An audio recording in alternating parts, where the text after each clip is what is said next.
soy inocente, que se investigue todo, me pongo a disposición de la justicia. Consecuencia decreta mandato de prisión preventiva por el plazo de 18 meses contra el investigado Félix Manuel Moreno Caballero. La corrupción es la acción humana que transgrede las normas legales y los principios éticos. Por ejemplo, el mal uso del poder público para conseguir beneficios, las extorsiones, los fraudes, el tráfico de influencias, el nepotismo son solo algunos. Pero ¿qué sucede cuando autoridades están envueltas en estos delitos? A continuación conozca cuál es el impacto de la corrupción en el Perú. Mi nombre es Ronnie Mellán y este es el Informe Especial.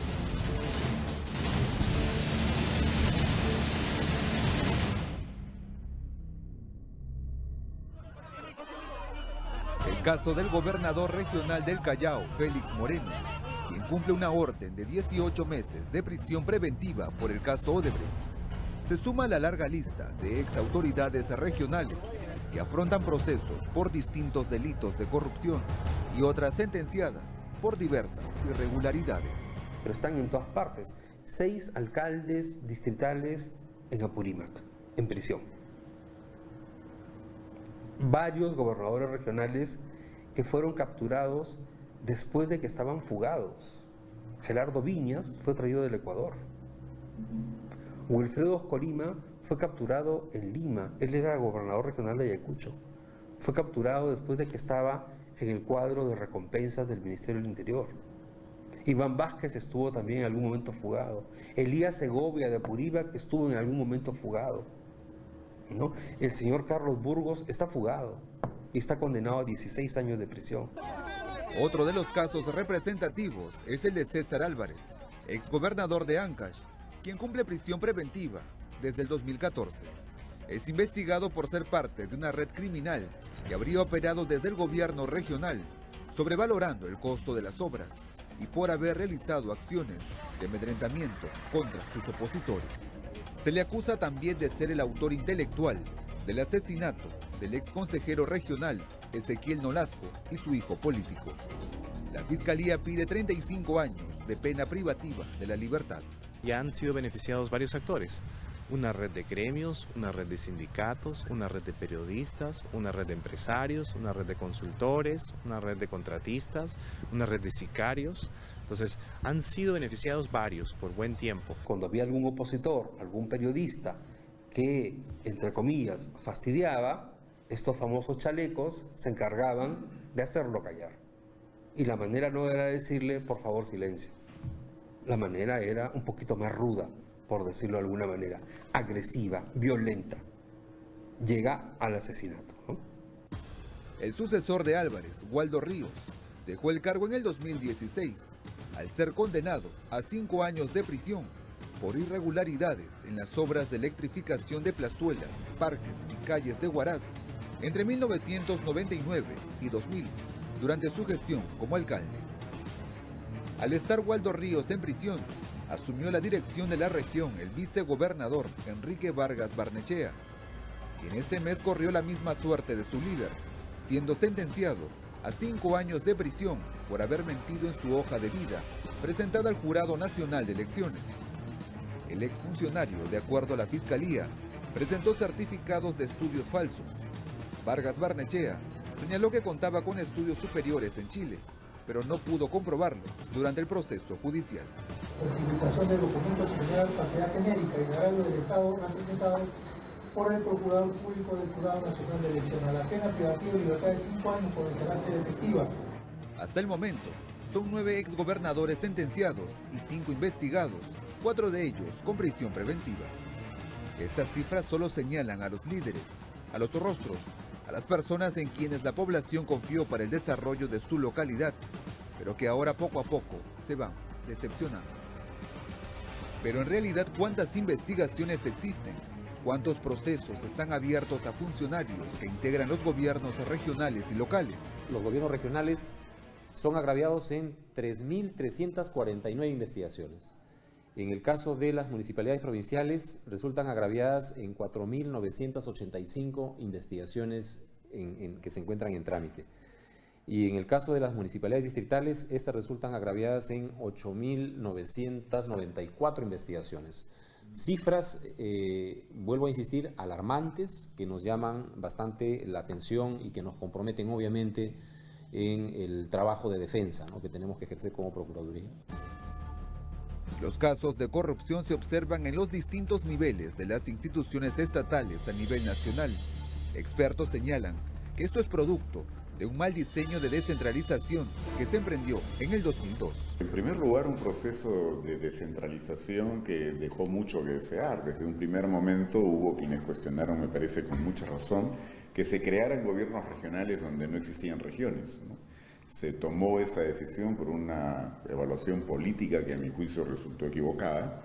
Luego se transfirieron no solo competencias, sino recursos, ¿no es cierto?, a estas nuevas instancias, sin que se hubiera hecho una evaluación a fondo sobre las reales capacidades para poder, digamos, asumir estas responsabilidades y no perjudicar a la ciudadanía.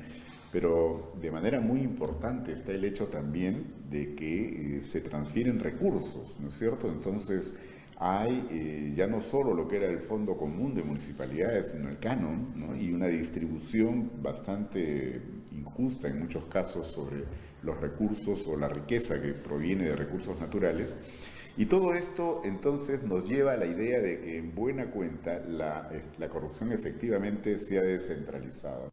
Por ejemplo, entre el 2007 y 2017, el presupuesto de los gobiernos regionales pasó de 17.000 millones a más de 36.000 millones. Si bien se asignaron más recursos, con la finalidad de lograr el desarrollo e independencia de la región, no se establecieron los mecanismos de vigilancia, de fiscalización, de control, es decir, no se diseñó un sistema para saber cómo se está invirtiendo el dinero. Se ha dado recursos, pero no te ha dado formas de controlarte que gastes bien. Entonces, como yo, presidente regional, alcalde provincial o distrital, tengo a holgura y a mis anchas el poder gastar a discreción, pues lo hago con inversión inflada, inversión defectuosa, compras infladas, compras fantasma y todas las formas con las cuales el Estado peruano gasta o invierte. Entonces, ¿han visto que son botines? Siempre hemos escuchado la frase que un gobernante roba pero hace obras, o roba pero trabaja. Sin embargo, se ha preguntado, ¿cuán ciertas son estas afirmaciones? La obra es una vía para la corrupción, también, porque dicen, oye, pero este hace obra, roba pero hace obra. Es al revés. Necesita hacer la obra para poder robar. Perdóname la crudeza, pero es que en la obra viene el diezmo, la coima, para que se adjudique la licitación. El alcalde o el gobernador regional que no hace obra, que no ejecuta, no tiene posibilidad de un soborno o una coima. Y al mismo tiempo, la gente demanda obra, exige obra. Por eso es que sí hay que poner mucho cuidado en esos procedimientos de adjudicaciones y de compras, porque por ahí es por donde se genera todo este problema. Y este delito es el que presuntamente Félix Moreno cometió y que ahora lo tiene recluido en el penal Ancón 1. Resuelve declarar fundado el requerimiento de prisión preventiva que ha promovido el señor Hamilton Castro Trigoso, fiscal provincial de la Fiscalía Supraprovincial Corporativa Especializada en Delitos de Corrupción de Funcionarios, en la investigación seguida por la presunta comisión del delito de lavado de activos y tráfico de influencias en agravio del Estado, y en consecuencia decreta mandato de prisión preventiva por el plazo de 18 meses contra el investigado Félix Manuel Moreno Caballero. 18 meses de prisión preventiva por supuestamente haber recibido un soborno de $4 millones por parte de la empresa brasileña Odebrecht, para que ésta tenga la buena pro de la vía Costa Verde, Callao. Comparar al Callao con una enorme bola de pus. Bien, porque lamentablemente se ha ido acumulando y acumulando y acumulando crimen tras crimen, delito tras delito, como lo dije, caído en el archivo, caído en la prescripción, que ha tenido que venir una aguja llamada Odebrecht a reventar esa enorme bola y salpicar al gobierno central para que finalmente el gobierno central tome cartas en el asunto. Pero esta solo es una de las denuncias que tiene Félix Moreno. En su historial existen otros procesos. Por ejemplo, estamos hablando del caso no solamente de la Costanera Callao, Estamos hablando del caso de la avenida Néstor Gambetta, estamos hablando del caso del Fundo Kendo, estamos hablando del caso del Parque Zonal de Pachacútec, estamos hablando del caso de Hospital de Ventanilla. O sea, hay tantos casos que en este momento están ocultos. No hay funcionario público que no esté inmiscuido en casos de corrupción. Pero ¿cómo empezó todo? ¿Cómo es que el Callao se convirtió en una región difícil de pacificar, donde las organizaciones criminales y del narcotráfico, según los expertos, se han aliado con las autoridades, generando miedo entre la población? Todo esto empieza a construirse con el tema de Chimpún Callao, ¿no? Con el fundador, que es Alex Curi, ¿no? Que empieza a construir toda esta maquinaria a lo largo de todos estos años, durante casi todo el gobierno fujimorista, si no me equivoco, a partir del año 94. Bien, y que ya empieza a tomar los puntos más álgidos ya en la década del 2000, ¿no? Ya empiezan a verse ya vamos a decir, las muestras de los tratos que existen entre las mafias chalacas, ¿no? Y los altos funcionarios del Callao, ¿no? Mafias de extorsionadores, mafias de marcas, ¿no? de narcotraficantes, que empiezan a liquidar, que empiezan a desaparecer cualquier tipo de fuerza opositora política que surja en el Callao, ¿no? Y esto justamente es manejado por los funcionarios de Chimpún Callao, que en ese momento eran pues Alex Curi, Juan Sotomayor, Félix Moreno. Pasaron unos años y ahora 2 de sus máximos líderes están en prisión. En junio del 2016, Alex Curi fue condenado a 5 años de prisión efectiva por el delito de colusión agravada por la construcción de la vía expresa del Callao, cuando era alcalde del Primer Puerto. Fue hallado responsable de haber favorecido a la empresa Comial con $32 millones a través de contratos y adendas firmados. Y en abril de este año, Félix Moreno se encuentra recluido en el penal Ancomún. Miembros de diversos frentes señalan que ahora es el momento indicado para seguir investigando a los miembros de Chimpún Callao y así poco a poco terminar con la corrupción. Gestar la unidad contra la corrupción para que se destierre totalmente a los jefes de Chimpún Callao, a sus cómplices y también a todos sus satélites, porque ahora Chimpún Callao ya no va a participar en las elecciones, pero ha cambiado de nombre y se llama Fuerza Chalaca, con lo que van a participar en algunos cargos y allí pues están metiendo a una serie de satélites, ¿no? Gente que ha estado complaciente de ellos durante mucho tiempo. Pero ¿cómo es que existen partidos políticos y candidatos aliados con organizaciones criminales? Mientras las campañas sigan siendo tan costosas como son en el Perú, y no tengamos filtros adecuados para supervisar los gastos de la campaña, nos vamos a encontrar con distintas situaciones. La empresa va a buscar, o la organización criminal va a buscar al candidato para financiarle la campaña a cambio de que luego le permita actuar impunemente.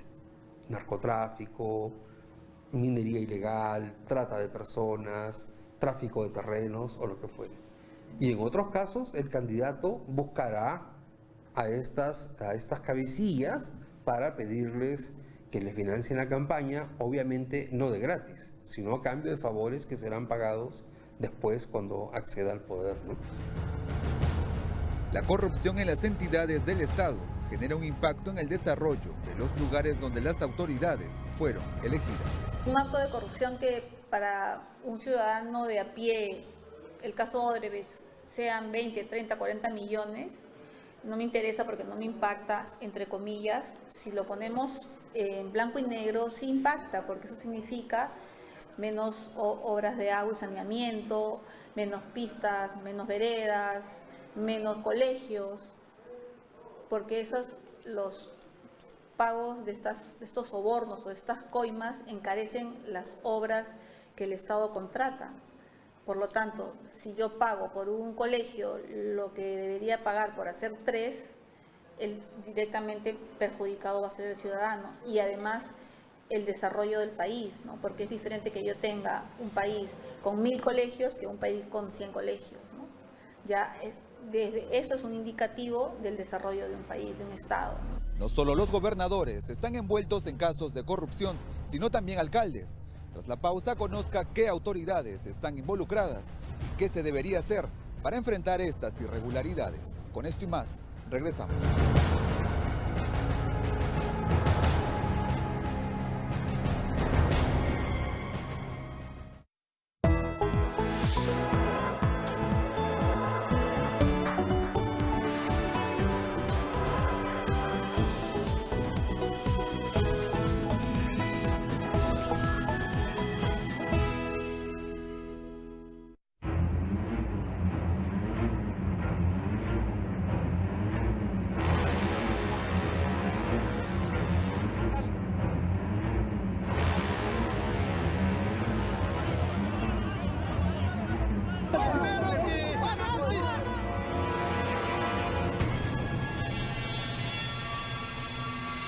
El crimen organizado penetra en el Estado colocando estratégicamente, ¿no es cierto?, a sus miembros, ¿no?, para que desde el Estado, desde la administración pública, se puedan generar los espacios y pueda permitir que esta organización opere, ¿no?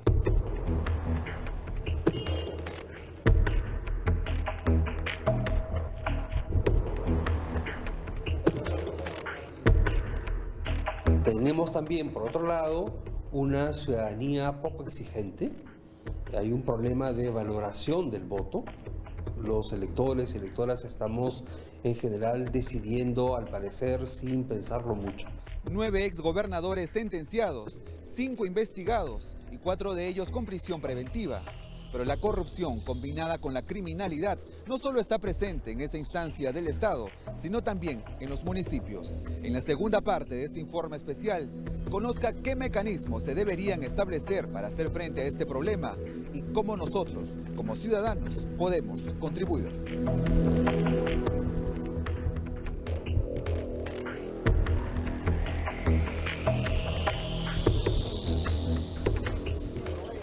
Según un informe de la Procuraduría Anticorrupción, publicado en el 2014, en ese tiempo, el 92% de los alcaldes estaban investigados por delitos como peculado, malversación de fondos, negociación incompatible y colusión.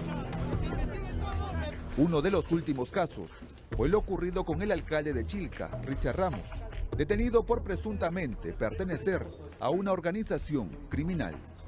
Conforme la hipótesis del fiscal provincial que lleva a cabo esta investigación, es que el alcalde se encargaba de informarle a la organización criminal qué terrenos eran pasibles de ser invadidos y qué terrenos no. Y cuando eran invadidos, su siguiente función era legitimar esa invasión ilegítima, ¿no? El burgomaestre fue intervenido en su vivienda, ubicada en la cuadra 4 de la calle Miramar.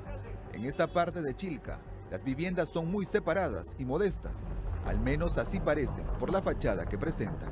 Durante la madrugada del jueves 6 de abril, se inició una operación policial destinada a detener a la organización criminal denominada Los Rucos, banda involucrada en extorsión, sicariato y tráfico de terrenos, de la que Ramos formaría parte. Él fue detenido por los delitos de cohecho pasivo propio. En esta operación también se incautaron 5 vehículos, entre ellos un Chevrolet, además de televisores, laptops, así como 200.000 soles y $30.000 que estaban escondidos en su casa, que incluso cuenta con una cancha de fútbol.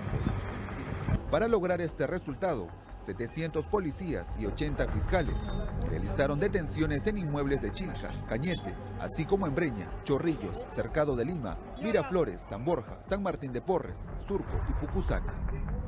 La intervención se da a consecuencia de todo un trabajo de inteligencia que ha durado entre 8 y 1 año, o sea, no es una casualidad que se encuentra el alcalde. Ya cuando el fiscal de crimen organizado solicita al juez la orden de detención preliminar, es porque ya tiene el caso prácticamente resuelto, por decirlo así, ya tiene toda la estructura de la organización criminal y ya sabe cuáles son sus integrantes y qué hacían dentro de la organización cada uno de esos integrantes, si no, no lo pide. De los 56 integrantes de la organización de la que formaría parte el alcalde de Chilca, se logró detener a 35. El alcalde Richard Ramos, de 37 años, está inscrito en la organización política Concertación para el Desarrollo Regional Lima, según la hoja de vida entregada al Jurado Nacional de Elecciones. Cuenta con estudios secundarios y es propietario de 2 inmuebles, además de ser gerente general de una empresa de construcción. Ramos fue conducido hasta seguridad del Estado. Ante este panorama de corrupción a todo nivel, donde cada vez se descubren a más autoridades regionales y municipales vinculadas a actividades ilícitas, ¿qué mecanismos se deberían implementar para hacerle frente? Para Gerardo Tábara de Transparencia, se debe realizar la tan solicitada reforma de los procesos electorales, debido a que la ley actualmente permite a cualquier persona postular a un cargo público sin ninguna restricción. Si un delincuente salió de prisión y quiere ser candidato, tiene abiertas las puertas para ser candidato. Hay algo ahí que no está funcionando.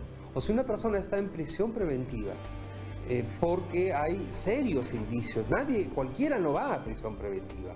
Se supone que tiene que haber la conjunción de la convicción del fiscal y que el juez valore esas pruebas para decir sí, hay razones suficientes para darle prisión preventiva. Puede caer en esa prisión preventiva desde que ocupa el cargo de gobierno regional y sin embargo está habilitado para postular nuevamente a ese o a otro cargo. Entonces hay ahí un problema con la ley que no está respondiendo a esta situación. Además, esta reforma no solo investigará y sancionará a la persona que cometió el ilícito, sino también a los partidos políticos, pues debieron tener filtros para saber a quiénes integran sus filas. Filtros que pudieron haber detectado la procedencia de Richard Ramos, alcalde de Chilca, donde se dice que su campaña fue financiada por la organización criminal Los Rucos. El señor Ramos postuló como parte del movimiento Concertación por el Desarrollo Regional, que también ganó la presidencia regional de Lima Provincias, el señor Nelson Chuy. Los dirigentes de Concertación por el Desarrollo Regional indagaron suficiente sobre lo que había detrás del señor Richard Ramos. La pregunta es, nadie se dio cuenta. Cuando este señor postuló a la alcaldía, ¿no había manera de filtrar y saber de dónde venía? ¿Qué hicieron, digamos, cuando se informó los gastos de la campaña electoral? ¿No se pudo detectar de dónde venía el dinero de este señor Ramos? Porque se dice que era la banda de los Rucos la que lo financió. Es como en el caso de Callao. Chimpún Callao no tiene alguna responsabilidad. El señor Curi, el señor Moreno, la señora Yoconda Tripe, el señor Walter Mori, 3 de ellos presos y 1 con investigación, son militantes de Chimpún Callao. ¿Hay alguna responsabilidad en el movimiento Chimpún Callao? ¿No tenemos derecho a preguntarnos eso y a que nos digan algo? Walter Albán de Proética también va por esa línea. Se debe dar la reforma electoral. Así se tendrá información clara de cómo los candidatos financian sus campañas. Tal como están las cosas, nos exponemos a que el 2018, que es el próximo año y que tienen que haber elecciones para renovar mandatos entre alcaldes y gobiernos regionales, podamos estar en una situación igual o peor.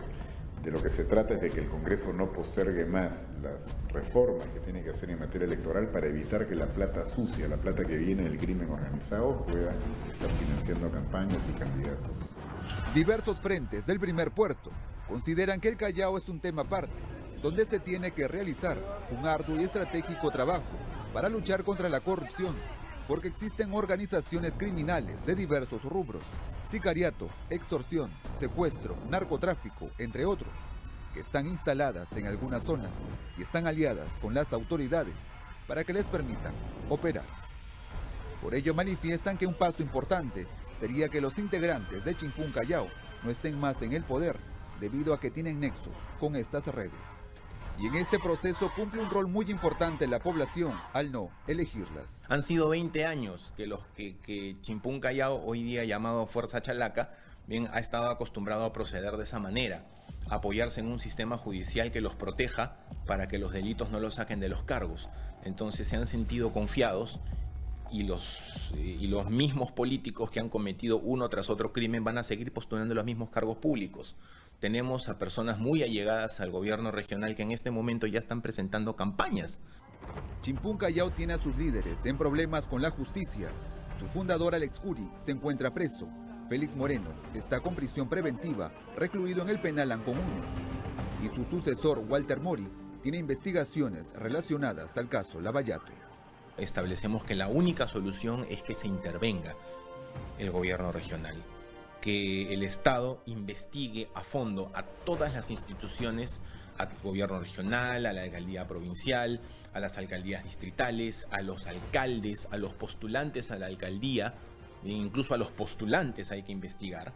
Bien, ¿para qué? Para poder darse cuenta cuál es la magnitud real de los alcances de toda esta mafia delictiva, que no solamente es Chimpún Callao, vamos a decirlo claro, también está Vamos Perú, con Juan Sotomayor, que en su momento tuvo muy estrecha relación con Chimpún Callao.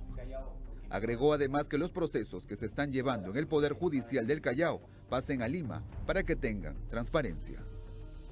En tanto, Walter Albán de Proética indica que los problemas de la sociedad en muchos casos alejan a candidatos que realmente quieren hacer una buena gestión. Quien tiene una trayectoria limpia, íntegra, que quiere llegar realmente por servicio a la comunidad a un cargo de esta naturaleza, suele ser amedrentado para que no postule. Es decir, hemos llegado a un punto en el cual ahora quienes postulan, por lo general, no van con vocación de servicio, sino con todo lo contrario, ¿no? Para aprovecharse del cargo. Pero no lo hacen individualmente, lo hacen a través de organizaciones que están interesadas en esa captura. Y por tanto, también tienden a desestimular o a incluso amenazar a quienes quieran o pretendan competir, digamos, en estas elecciones para esos cargos. Por otro lado, el procurador anticorrupción Amado Enco señala que debe existir transparencia en la información para que también los ciudadanos ayuden a vigilar a su autoridad y saber en qué están invirtiendo el dinero y de qué forma. Si es que las autoridades, facilitasen el acceso de la ciudadanía a la información pública. 2, que puedan transparentar el gasto público. 3, que permitan ejecutar las recomendaciones que formulan los organismos supervisores, por ejemplo, o sea, el organismo supervisor de las contrataciones del Estado, el OCE, ¿no? Muchas veces hace intervenciones y formula recomendaciones y muchas veces las autoridades hacen oídos sordos, ¿no? Entonces, creo que el tema de la transparencia, nuevamente en el gasto público, a nuestro juicio permitiría evitar o prevenir muchos casos de corrupción. Además, la Fiscalía y el Poder Judicial deben actuar de inmediato, dando una sanción ejemplar a quien cometa actos de corrupción. Hay un gran compromiso, ¿no es cierto?, que creo que compromete directamente al Ministerio Público, al Poder Judicial, para que cumplan cabalmente la función, dictando sentencias ejemplares para que los casos de corrupción no se repitan, ¿no? Porque muchas veces cuando hay debilidad por parte en la investigación o en las decisiones judiciales, esto genera ciertamente una sensación de impunidad y esto alimenta las prácticas corruptas y desalienta de otro lado también a quienes se encargan de la labor de fiscalización, de control, de vigilancia ciudadana. Entonces, por eso es que es tan importante que el Ministerio Público y el Poder Judicial respondan a la altura de las circunstancias cuando estamos frente a un caso de corrupción, ¿no? No olvidemos que somos nosotros quienes elegimos a las autoridades. Por ello, antes de hacerlo, revise su perfil, conozca sus antecedentes, si tiene o no denuncias, pregunte cómo está financiando la campaña electoral para que después no observemos estos actos de corrupción. Y como sociedad, denunciar y fiscalizar si está haciendo mal uso de los recursos públicos. Así contribuiremos a la lucha contra la corrupción y las autoridades establecer sanciones ejemplares a quienes cometan estos actos irregulares.